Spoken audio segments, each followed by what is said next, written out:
faces somber as they listen to the Imam. Khomeini is at the podium with thick eyebrows and is speaking in a soft, monotonous voice, a tone he used when he was expressing great anger. A few days earlier, armed Kurdish forces had defeated his troops in Iranian Kurdistan, and irate, Khomeini had threatened to punish the army and declared himself commander-in-chief of the armed forces. So looking at the silent audience, Khomeini said, Ghassemlou is the culprit. The KDPI is a nest of saboteurs and corrupt people. The party is banned and Ghassemlou must be punished. Without raising his voice, he asked to the audience, is Ghassemlou here? I don't see him. No one answered. And with contained fury in his dark carbon-colored eyes, he said to the assembly, if that Mofsed fil Ars, corrupter of the earth, had come here today, I would have kept him here with me, which meant executed. Now, why was Ghassemlou assassinated? He was assassinated not only for being the leader of the Kurds of Iran, but more than that, for the type of man he was. His beliefs and the difficult choices he made were unlike those of other traditional leaders in the region. Different from other Kurds, Ghassemlou perhaps was a harbinger of real unity among the Kurdish people. His enemies had rightfully perceived his unspoken destiny, which was to become a direct threat to them. It is important to note that Ghassemlou was not a traditional tribal leader. His ideological itinerary traveled from an orthodox Marxist-Leninist to social democracy in the course of his life. He was an empathetic leader and a cultivated man who spoke 8 languages and possessed an inherent strength and wisdom that endeared him to his people. Unlike other Middle Eastern leaders that fancy democratic ideals but are discouraged by the risks in pursuing them, Ghassemlou had the courage to manifest his democratic and humanistic vision, as well as put forward his political program within an Islamic society. From the outset, Ghassemlou understood who Khomeini was. He had read his books, he had listened to his speeches, and he understood what the Ayatollah wanted to do. He knew Khomeini was a reactionary and that his political proposal was medieval for Iran. But, he said, I never imagined that he could be so bloodthirsty. Ghassemlou was well aware that those first months of freedom after the revolution in 1979 would not last, and that the mullahs would confiscate the revolution and turn it into a clerical dictatorship.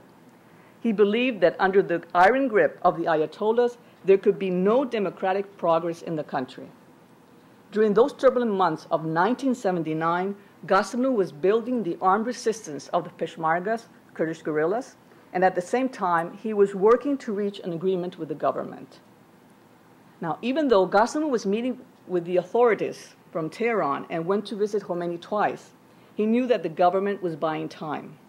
So when the referendum for the installment of an Islamic Republic took place, the Kurds announced they would not participate because the question only gave the people one option, to choose or not an Islamic Republic. Now, Ghassemlou, not only did he defend human rights, he also defended women's rights, long before it became a must in the international scene. In the Kurdish society during Ghassemlou's life, women's rights were being ignored, and still they are far from being achieved. Ghassemlou recognized that there existed a Kurdish irredentism and that integration was scarce in the countries where they live, that their language was alive despite intentions to drown their cultural identity. The Kurds, after resisting the woes that for centuries befell their nation, began to develop a national consciousness in the 20th century. He gave the national movement a clear direction, and he was able to mobilize the resistance against the regime. Ghassemlou's message was clear. He favored an independent Kurdish party that asserted the rights of the Kurdish people in Iran. Due to his lucidity and open politics, he was able to communicate in a way that spoke to the hopes and desires of the population.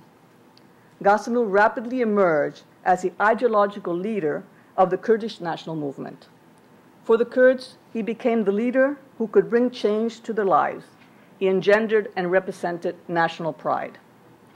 Ghassemlou knew that his people aspired for an independent country, but he also understood that an independent Kurdistan would be a state without access to the sea. Yet, at the same time, it would be a state rich in oil and especially in possession of immense resources of water.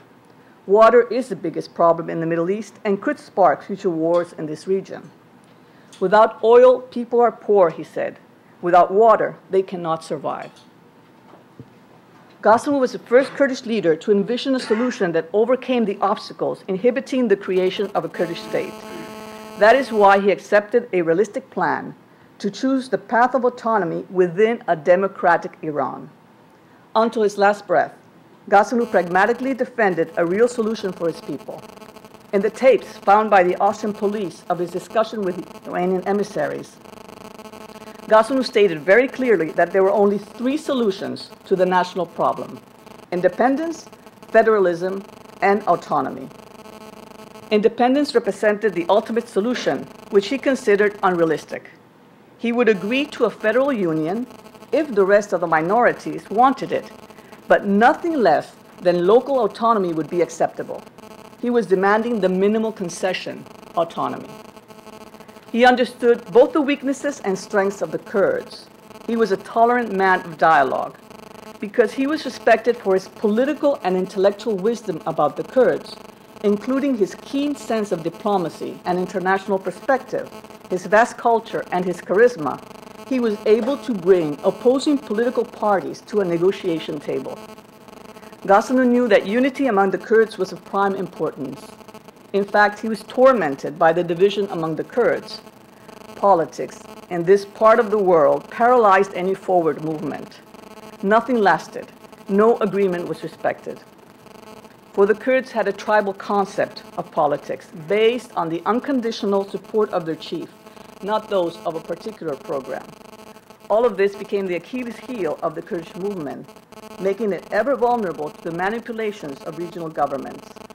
Almost too modern for his time, Ghassemlou's political stature was a unifying force. He understood that only through unification could the Kurds achieve their demands. He worked hard for this goal to end fighting among the Kurds. This same leader played intermediary between Mustafa Barzani and Saddam Hussein in the 70s, and between Jalal Talabani, current Iraqi president, and the Iraqi government in the 80s. He supported Barzani because he considered him to be the most important representative of the Kurds. Yet over the years, Ghassemlou also questioned his stewardship on many issues. In an interview with Jonathan Randall, former then Washington Post correspondent, Ghassemlou recalled that he had been especially incensed by Barzani's refusal to compromise on Kirkuk in the mid-70s, when negotiating an autonomy plan with the Iraqi government. Even today, Kirkuk continues to be a battleground between Kurds, Arabs, and Turkmens. Ghassemlou regretted this decision, for he felt it compromised the pan-Kurdish cause. He said, open quotes, "The Kurds haven't achieved anything politically because they have applied more emotion than reason to politics. They ask for all or for nothing. You cannot be black or white in politics.